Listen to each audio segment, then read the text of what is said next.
Hello everyone, नमस्ते।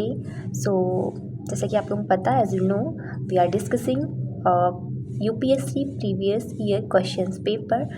सो we will covered all topics day by day and बहुत ही हम इजी एनालिसिस करते हैं. और छोटा वीडियो इसलिए लेके आते हैं कि हम कम पढ़ेंगे और ज़्यादा अंडरस्टैंडिंग रखेंगे और ज़्यादा हम नॉलेज गेन करने की कोशिश करेंगे. So let's be start. So first question is, थोड़ा जूम कर लेते हैं ताकि आपको और हमें क्लियर दिखे. सॉरी, टॉपिक पहले देख लेते हैं. टॉपिक आज का है, जैसे कि पता है कि आपको पता है कि हम मॉडर्न हिस्ट्री के जो प्रीवियस ईयर्स में क्वेश्चंस आए हैं तो उन्हीं का है एनालिसिस कर रहे हैं. फिर हम मेडाइवल हिस्ट्री में देखेंगे. मॉडर्न के बाद हम जो मिडाइवल है, मिडाइवल का देखेंगे. फिर एंशिएंट हिस्ट्री में जो भी प्रीवियस ईयर्स में क्वेश्चन आए हैं उनका एनालिसिस हम डे बाई डे करते रहेंगे और अच्छे से करेंगे और पूरी सीरीज़ लेके आएंगे. ऐसा नहीं है कि बीच में छोड़ देंगे. तो फर्स्ट जो टॉपिक है, फेजेस ऑफ रिवोल्यूशनरी नेशनलिज्म. ठीक है, तो इसमें देखते हैं क्वेश्चन क्या क्या आए हैं. बस 2-3 ही क्वेश्चन आए हैं, शायद ये 2 ही क्वेश्चन है और इसका दूसरा भी आज हम 6 जो टॉपिक है स्टार्ट कर लेंगे. तो फर्स्ट क्वेश्चन थोड़ा जूम कर लेते हैं ताकि हमें अच्छे से क्लियरली दिखे. तो पहला क्वेश्चन देखते हैं. निम्नलिखित स्वतंत्रता सेनानियों पर विचार कीजिए. जो नीचे कुछ फ्रीडम लीडर दिए हुए हैं जिन्होंने फ्रीडम मूवमेंट में पार्टिसिपेट किया है, तो उनके बारे में पूछा गया है. पूछा क्या गया है कि उपयुक्त में से कौन गदर पार्टी से संबंधित से गदर पार्टी में सक्रिय रूप से जुड़े हुए थे. जो गदर पार्टी थी वो आई थी 1913 में. ठीक है, तो जो गदर पार्टी है इसके जो मुख्य लीडर थे वो रास बिहारी बोस थे और इसकी जो स्थापना है वो सैन फ्रांसिस्को यूएसए में हुई थी. सैन फ्रांसिस्को यूएसए में हुई थी. ठीक है, और तो इसका जो है ना देखते हैं ऑप्शन क्या है. वरिंदर कुमार घोष क्या इससे जुड़े थे. जोगेश चंद्र चटर्जी क्या इससे जुड़े थे. रास बिहारी बोस क्या इससे जुड़े थे. यस, जो इसमें रास बिहारी बोस जी हैं वो इससे जुड़े थे. तो इसका आंसर जो है ना वो डी है, तीसरा है. बाकी हम इनके बारे में भी देख लेते हैं. वरिंदर कुमार घोष और जोगिंदर चटर्जी. जो वरिंदर कुमार घोष और जोगिंदर चटर्जी हैं इन्होंने अनुशीलन समिति की स्थापना की है. थोड़े को आज हम जल्दी करेंगे क्योंकि काफ़ी सारे क्वेश्चंस आज हैं, तो थोड़ा जल्दी करने की कोशिश करेंगे. अनुशीलन समिति जो कि बंगाल साइड में थी. ठीक है, बंगाल के कोलकाता में स्टार्ट हुई थी और ये स्टार्ट हुई थी 1902 में. तो इस समिति में वरिंदर कुमार घोष और जोगिंदर चंद्र चटर्जी इसके जो मतलब संस्थापक थे. और ये जो समिति थी वो एक क्रांतिकारी संगठन हुआ करता था. अब थोड़ा हम इनके बारे में बात कर लेते हैं, गदर पार्टी के बारे में. ठीक है, तो आंसर तो पता चल गया हमें, डी इसका आंसर है. जो गदर पार्टी, गदर का अर्थ होता है विद्रोह. गदर का अर्थ होता है विद्रोह और इसका जो लीडर सी मतलब इसकी जो अध्यक्षता है निभाई थी वो थे बाबा सोहन सिंह भकना. ठीक है, और जो नेतृत्व करता थे लीडरशिप वो लाला हरदयाल ने इसकी निभाई थी. तो इसके आपने देख लिया है. नेक्स्ट है क्वेश्चन दूसरा है, गदर क्या था. तो जैसे कि अभी हमने देखा गदर का अर्थ क्या होता है, क्रांतिकारी यानी कि विद्रोह. तो ऑप्शन देखिए क्या है. पहला है भारतीयों का क्रांतिकारी संघ जिसका मुख्यालय सैन फ्रांसिस्को में है. ऑप्शन देखने की ज़रूरत ही नहीं है और ये इसका बिल्कुल सही है. नेक्स्ट आगे हम बढ़ते हैं. देखिए अब टॉपिक नया शुरू हो जाएगा. उससे जो उस टॉपिक से क्वेश्चन बस 2 ही आए थे प्रीवियस ईयर क्वेश्चंस में. अब तक की 2 ही क्वेश्चन थे. अब गांधीयन इरा शुरू होगा, द बिगिनिंग ऑफ गांधीयन इरा. अब गांधीयन इरा के इतने क्वेश्चन आए हैं, बहुत क्वेश्चन आए हैं और आप यकीन नहीं करेंगे अब जब क्वेश्चन को देखेंगे ना तो आपको समझ आएगा कि क्वेश्चन कहाँ से यूपीएससी उठाता है. और दुनिया भर का पढ़ने की जरूरत नहीं है, आप प्रीवियस ईयर्स पढ़ लेना फिर आपको आइडिया लग जाता है कि हाँ यहीं से क्वेश्चन पूछते हैं. और ज़्यादा डीप नॉलेज भी इतना नहीं पूछते, इतना हुआ बना रखा है लोगों ने कि हाँ यहाँ से पूछता है. बस आपको अंडरस्टैंडिंग करने की ज़रूरत है, समझ लीजिए फिर आपको एक पकड़ हो जाएगी कि यहाँ से क्वेश्चन आते हैं. तो हम देखते हैं गांधी नेता से क्वेश्चन कहाँ से आते हैं. तो फर्स्ट क्वेश्चन हम देखते हैं.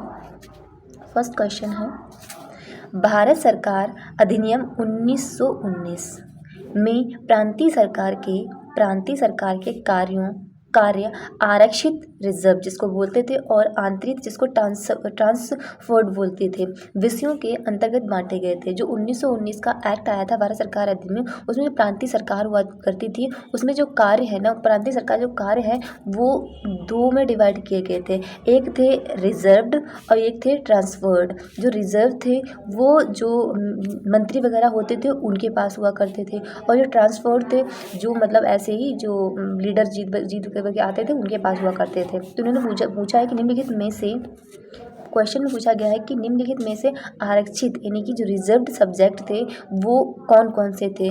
तो न्याय प्रशासन था, स्थानीय शासन था, या फिर भू राजस्व था और पुलिस था। तो इसका जो आंसर है वो इसमें देखो न्याय प्रशासन था।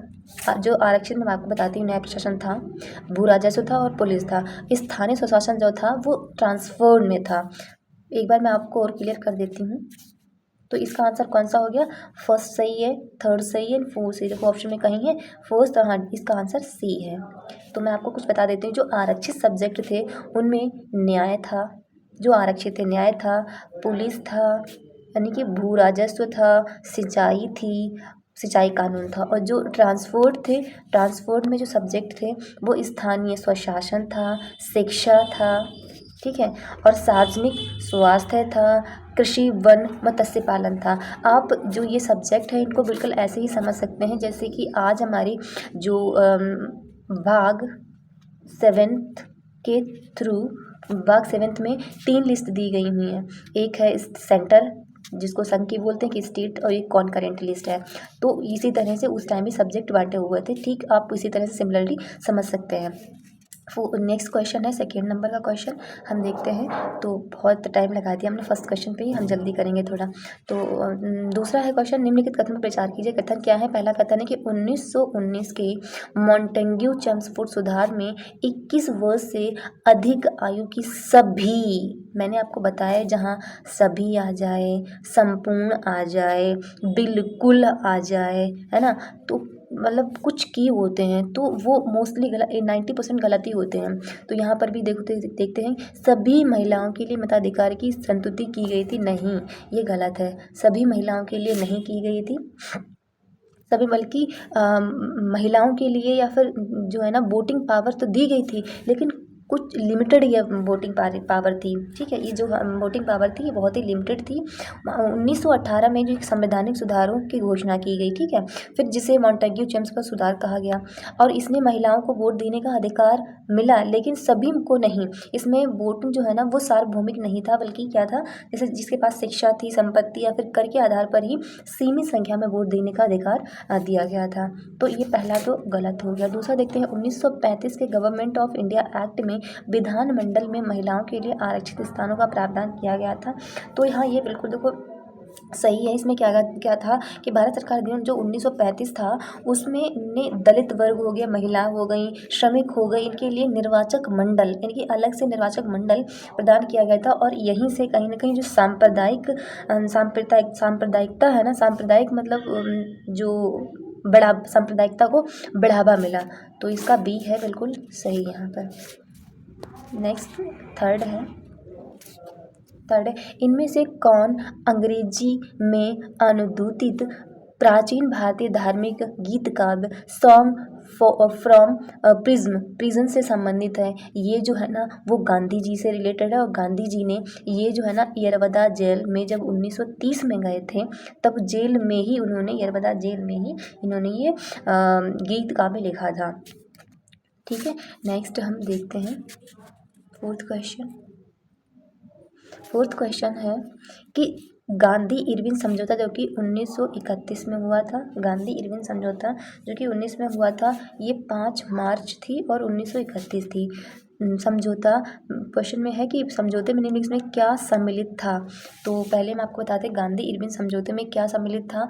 तो गोलमेज सम्मेलन में भाग लेने के लिए कांग्रेस को आमंत्रित करना। नेक्स्ट है बी, देखो असहयोग आंदोलन के संबंध में जारी किए गए अध्यादेशों को वापस लेना, ऐसा तो नहीं था। पुलिस की ज्यादतियों की जांच करने हेतु गांधी जी के सुझाव की स्वीकृति, और केवल उन्हीं कैदियों को रिहाई जिन पर हिंसा का अभियोग नहीं था। तो इसका जो है ना, एक मिनट,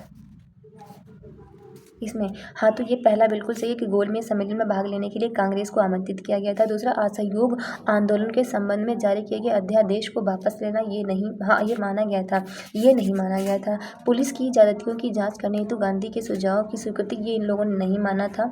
और दो नहीं, मतलब जो गांधी जी ने अपने जो रखे थे सुझाव, तो वो तो सारे मान लिए गए थे, लेकिन दो नहीं माने। एक तो ये नहीं माना गया था कि पुलिस की ज्यादतियों की जाँच, और दूसरा जो भगत सिंह और उनके साथी जो जेल में थे उनको मौत मतलब फांसी की सज़ा सुनाई गई थी, वो इन लोगों ने नहीं मानी थी। बाकी सारे मान लिए गए, तो ये भी मान लिया गया था। तो इसका आंसर है पहला, दूसरा और चौथा, बी इज करेक्ट है। पांचवा है, भारत में ब्रिटिश औपनिवेशिक शासन के संदर्भ में निम्नलिखित कथनों पर विचार कीजिए। पहला कथन क्या है कि बंधुआ मजदूर प्रणाली को समाप्त करने में महात्मा गांधी की अहम भूमिका थी। तो देखते हैं, लॉर्ड चेम्सफोर्ड के बार कॉन्फ्रेंस में महात्मा गांधी ने विश्व युद्ध के लिए भारतीयों की भर्ती के प्रस्ताव का समर्थन नहीं किया। नेक्स्ट ऑप्शन है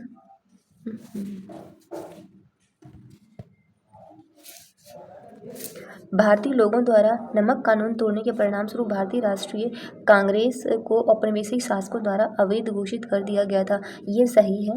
बंधुआ मजदूर प्रणाली को समाप्त करने में महात्मा गांधी की अहम भूमिका, ये भी ठीक है। देखो यहाँ पर देखो, गांधी जी ने समर्थन नहीं किया, नहीं, गांधी जी कह रहे थे कि जो है ना विश्व युद्ध में हम भारतीयों को भेजेंगे, लेकिन हाँ, सुभाष चंद्र बोस वगैरह वो लोग नहीं मान रहे थे, तो ये गलत है।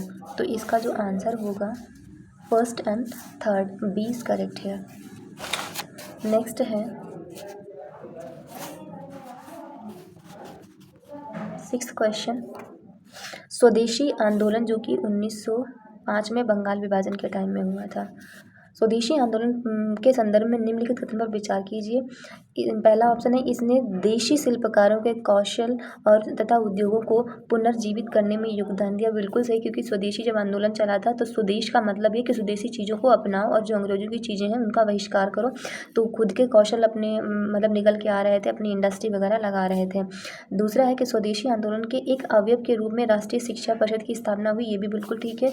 1906 में राष्ट्रीय परिषद की स्थापना हुई, क्योंकि जो अंग्रेजों के स्कूलों का बहिष्कार कर दिया था, जिन्होंने खुद की एजुकेशन के लिए स्कूल खोलने का प्रयास किया गया था। तो ये दोनों सही हैं यहाँ पर, तो इसका आंसर है सी इज करेक्ट है। नेक्स्ट है 7th नंबर का क्वेश्चन, निम्नलिखित में से कौन सा विकल्प चंपारण सत्याग्रह का एक अति महत्वपूर्ण पहलू है? चंपारण सत्याग्रह का अति महत्वपूर्ण पहलू है। देखते हैं कि इसके ऑप्शन क्या है। देखो क्या हुआ था, 1917 में चंपारण सत्याग्रह हुआ था, और इसको बोलते हैं कि यह प्रथम सविनय अवज्ञा आंदोलन था, जिसमें रोटी और ज़मीन के लिए भारतीय किसानों के महान संघर्ष में शामिल होने की मतलब राष्ट्रीय भूमिका रही थी। और इसके बाद चेम्सफोर्ड सुधार हुआ, जो चंपारण सत्याग्रह के बाद ही 1919 में चेम्सफोर्ड ने जो प्रांतों में द्वैत शासन लागू कर दिया था, जस्ट इसके बाद में ही। तो देखते हैं इसके कौन कौन से पहलू थे। तो पहला है कि राष्ट्रीय आंदोलन में अखिल भारतीय स्तर पर अधिवक्ताओं, विद्यार्थियों और महिलाओं की सक्रिय भूमिका। अरे कहाँ, 1917 की बात हो रही है। राष्ट्रीय आंदोलन में भारत के दलित और आदिवासी समुदायों की नहीं, भारत के राष्ट्रीय आंदोलन में किसानों, बिल्कुल ये किसानों के लिए था, सही है इसका। 7th 8th नंबर का देखते हैं। 1920 में निम्नलिखित में से किसने अपना नाम बदलकर स्वराज रख दिया था? तो वो था all Indian home rule league,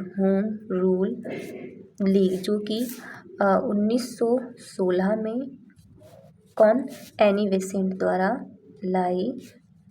द्वारा स्टार्ट किया गया था। और 1917 में एनी बेसेंट फर्स्ट ऐसी लेडी थी जो इंडियन नेशनल कांग्रेस की अध्यक्ष बनी थी। ठीक है, तो ये इसका जो स्वराज जो है ना 1920 में all Indian home rule league जो है ना उसका नाम स्वराज कर दिया गया था, सबकी सहमति से ऐसा हुआ था। नेक्स्ट है 8वां, भारत शासन अधिनियम 1935 के द्वारा स्थापित संघ में अवशिष्ट शक्तियाँ किसे दी जाती हैं? आज ही देखिए, अवशिष्ट शक्तियों का मतलब है आज भी अगर देखेंगे तो अवशिष्ट शक्तियाँ किसके पास होती हैं? तो केंद्र सरकार के पास होती हैं। तो उस टाइम गवर्नर हुआ करता था, तो गवर्नर जनरल के पास अवशिष्ट शक्तियाँ आरक्षित की गई थी। नेक्स्ट है 9 के बाद है 11th नंबर का क्वेश्चन। 1929 कहानी है 1929 की। 1929 का व्यापार विवाद, देखो ये क्वेश्चन जो है ना एक्सेप्शन है, ये एक ही क्वेश्चन आया है जो व्यापार विवाद से पूछा गया है। फिलहाल पढ़ लेते हैं, हो सकता है नेक्स्ट बार क्वेश्चन आ ही जाए फिर ऐसा इसी से मिलता जुलता। 1919 का व्यापार विवाद अधिनियम निम्नलिखित में से किसका बंद था? तो ऑप्शन देखते हैं। उद्योग के प्रबंधन में श्रमिकों की भागीदारी, औद्योगिक विवादों के दमन के लिए प्रबंधन को मनमानी करने की शक्ति, व्यापार विवादों की स्थिति में ब्रिटिश न्यायालय द्वारा हस्तक्षेप, या फिर अधिकरणों की प्रणाली और हड़तालों पर प्रतिबंध। तो देखो इसको मैं एक बार आपको समझा देती हूँ।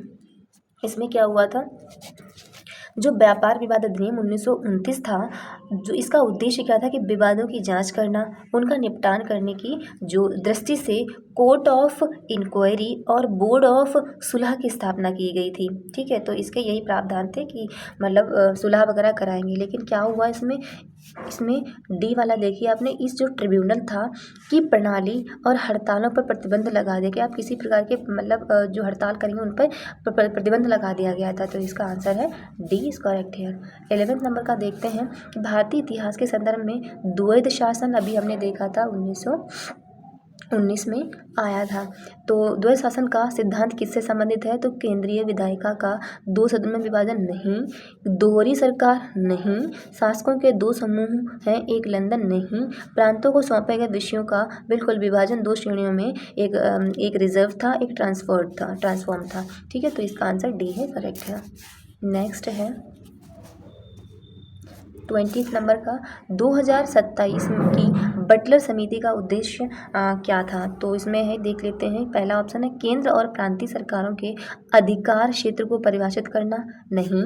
भारत के राज्य सचिव की शक्तियों की परिभाषा को परिभाषित, अगर कहीं पर क्वेश्चन आता है कुछ ऐसा परिभाषित किया गया है तो मोस्टली गलत ही होता है, तो इसमें दोनों गलत हो गए। राष्ट्रीय प्रेस पर सेंसरशिप लगाना, नहीं, ये तो इंदिरा गांधी जी लेके आई थी आज़ादी के बाद वाली। और डी है भारत सरकार और भारतीय राज्यों के बीच संबंधों में सुधार, हाँ ये ठीक है, डी वाला यहाँ पर सही है। नेक्स्ट है 13 नंबर का क्वेश्चन, देखते हैं। 13 क्वेश्चन है मॉन्टेग्यू चेम्सफोर्ड प्रस्ताव किससे संबंधित था? ये मॉन्टेग्यू चेम्सफोर्ड सुधार जो है ना वो 1919 में आया था। तो समाज सुधार था, नहीं। शिक्षा सुधार था, नहीं। लोक प्रशासन में सुधार था, तो नहीं। संवैधानिक सुधार था ये 13 नंबर का, ये था संवैधानिक सुधार था। ठीक है, 19 फिर आया है 14 को देखिए। भारत शासन अधिनियम 1919 ने स्पष्ट रूप से क्या परिभाषित किया? 1919 में क्या परिभाषित किया? न्यायपालिका और विधायिका के बीच की शक्तियों का पृथक्करण, नहीं। तो केंद्र और प्रांतीय सरकारों के अधिकार क्षेत्र के बारे में, हाँ देख सकते हैं इसको, मतलब ठीक लग रहा है। भारत के राज्य सचिव, नहीं भाई, इनमें से कोई नहीं, तो इसका बी है, बिल्कुल सही है कि भारत शासन अधिनियम 1919 जो है ना उसने केंद्र और प्रांतीय सरकारों के अधिकार क्षेत्र को जो है ना परिभाषित किया था। 14 देख लिया, 14 के बाद हम 15th क्वेश्चन देखते हैं। इसमें है निम्नलिखित में से किसने अप्रैल 1930 में नमक कानून तोड़ने के लिए तंजौर, जो कि तमिलनाडु में है, तट पर एक मार्च का आयोजन किया था? तो वो सी राजगोपालाचारी थे। तो इसमें ऑप्शन देख लेते हैं, हाँ ठीक है, बी इज करेक्ट है, सी राजगोपालाचारी हैं। नेक्स्ट है 16 नंबर का। रॉलेट एक्ट जो कि 1917 में, हाँ 1919 में आया था, और इसी के विरोध में जलियांवाला बाग में मतलब जो क्रांतिकारी इकट्ठे हुए थे और वो जलियांवाला हत्याकांड हुआ था। तो 1919 में जो ये आया था, ये रॉलेट एक्ट है, ये वही एक्ट है जिसको बोला गया है बिना वकील, बिना दलील और बिना अपील के था। मतलब इसमें किसी पर भी संदेह होने पर पकड़ लेते थे और जेल में डाल देते। ये अंग्रेजों का बहुत ही मतलब क्रूरतापूर्ण एक्ट था। में पूछा गया है कि इससे कौन सा संबंधित है? तो रॉलेट एक्ट राजद्रोह समिति की सिफारिश पर आधारित था। रॉलेट सत्याग्रह में गांधी ने होम रूल लीग का प्रयोग करने का प्रयास किया था, हाँ बिल्कुल सही है ये। और साइमन कमीशन के खिलाफ प्रदर्शन, साइमन कमीशन 1927 में आया था। तो इससे, और रॉलेट एक्ट 1919 में आया था, तो इससे इसका कोई लेना देना नहीं। तीसरा गलत है। तीसरा गलत है तो देखो, तीसरा एलिमिनेशन मेथड, तीसरा गलत, तीसरा गलत, तो दो गलत हो गए। पहला सही है, दूसरा सही है, तो इसका 1 and 2 करेक्ट है। तो मैं कोई थोड़ा डिटेल में बता देती हूँ इसके बारे में। रॉलेट एक्ट, जो रॉलेट एक्ट है ना, वो 1919 में आया था और इसको काला कानून कहा गया था। इसको बोला गया था कि बिना अपील, बिना वकील और बिना दलील का कानून है। विरोध में, इसके जो विरोध में क्या हुआ था कि 13 अप्रैल 1919 को, 13 अप्रैल थी 1919 को, बैसाखी का दिन था और अमृतसर के जलियांवाला बाग में बड़ी संख्या में लोग इकट्ठा हुए थे। और फिर क्या हुआ कि बहुत ही मतलब काला काला दिन वास्तव में बोलते, क्योंकि फिर एक जनरल डायर हुआ करता था, उसने अंधाधुंध वहाँ पर लोगों पर गोली चलाई और हजारों की संख्या में लोग मारे गए थे। तो फिर इसकी जांच के लिए जलियांवाला बाग जो हत्याकांड हुआ था, उसकी जांच के लिए एक और आयोग बनाया गया था, उसको हंटर कमीशन बोला गया था। हंटर कमीशन 1919 बोला गया था। ठीक है, तो इसका है फर्स्ट, यानी इसका आंसर बी है। 17 नंबर का क्वेश्चन है, देखते हैं। 17 नंबर है, कांग्रेस सोशलिस्ट पार्टी के संदर्भ में बताइए। कांग्रेस सोशलिस्ट पार्टी जो है ना, वो इंडियन नेशनल कांग्रेस के अंदर ही एक पार्टी थी, बनाई गई थी। फिर भी ऑप्शन देख लेते हैं क्या पूछा है इन्होंने। ऑप्शन में पूछा इन्होंने है कि इसने ब्रिटिश वस्तुओं के बहिष्कार और करों की चोरी की वकालत की। इसने ब्रिटिश, तो ऐसा कुछ नहीं था। ये सर्वहारा वर्ग नहीं, सर्वहारा वर्ग की तानाशाही स्थापित नहीं। इसने अल्पसंख्यक और उत्पीड़ित वर्गों के लिए पृथक निर्वाचन मंडल की वकालत की नहीं। पृथक निर्वाचन मंडल की वकालत किसी ने भी नहीं की थी, सच पूछें तो किसी भी इंडियन पार्टी ने, किसी इंडियन दल ने नहीं की थी। तो इसका आंसर जो है ना, वो तो ये भी गलत, ये भी गलत। इसका आंसर होगा डी। डी इसका आंसर है, तो डी इज करेक्ट है। नेक्स्ट क्वेश्चन है हमारे पास 19 नंबर का क्वेश्चन है, भारतीय राष्ट्रीय कांग्रेस का 1929 का जो अधिवेशन स्वतंत्रता आंदोलन के इतिहास में महत्वपूर्ण है, क्योंकि देखो जो 1919 का अधिवेशन है वो किसने इसकी अध्यक्षता निभाई थी, तो पीटी नेहरू ने। और 1928 का हुआ था, उससे एक साल पहले, उसकी अध्यक्षता किसने निभाई थी, तो जवाहरलाल नेहरू के पिताजी जो कि मोतीलाल नेहरू थे, उन्होंने इसकी अध्यक्षता निभाई थी। तो इस तरह से आप याद कर सकते हैं, मतलब अगर आपके पास 29 आए तो याद कर लीजिए किसकी अध्यक्षता किसने निभाई थी, फिर इससे पहले अध्यक्षता किसने निभाई थी। इस तरह से आपको अच्छे से याद हो जाएगा। ठीक है, तो इसमें पूछा क्या गया है, बोला कि 1919 का जो अधिवेशन है वो स्वतंत्रता आंदोलन के इतिहास का एक महत्वपूर्ण अधिवेशन है। क्यों है, तो देखते हैं। स्वशासन की प्राप्ति को कांग्रेस का उद्देश्य घोषित किया गया था। हाँ ठीक है, पूर्ण स्वराज की प्राप्ति को कांग्रेस के लक्ष्य के रूप में अपनाया गया था, ये भी ठीक लग रहा है। संयुक्त आंदोलन की शुरुआत की गई थी, नहीं। लंदन में पूर्वी समय, बिल्कुल नहीं। तो इसका जो है ना, इसका बिल्कुल सटीक आंसर जो बैठता है वो ये है कि पूर्ण स्वराज की प्राप्ति को कांग्रेस के लक्ष्य के रूप में अपनाया गया था। ठीक है, नेक्स्ट है 19 नंबर क्वेश्चन। 19 नंबर क्वेश्चन है, अच्छा एक चीज़ और इसमें एड ऑन बता देती हूँ। जो ये वाला जो अधिवेशन हुआ था, जो 1919 वाला, ये जो अधिवेशन था ये लाहौर में हुआ था। और इसी अधिवेशन में जो रावी नदी है ना, रावी नदी के तट पर पीटी नेहरू ने हमारा तिरंगा झंडा लहराया था, अपनी आज़ादी के संकेत देते हुए। ठीक है, फिर नेक्स्ट क्वेश्चन हम देखते हैं 18। नेक्स्ट क्वेश्चन 18 नंबर का है। क्वेश्चन कह रहा है कि भारत के लोगों ने साइमन कमीशन, जो कि 1927 में आया था, साइमन कमीशन के आगमन के विरोध में आंदोलन किया।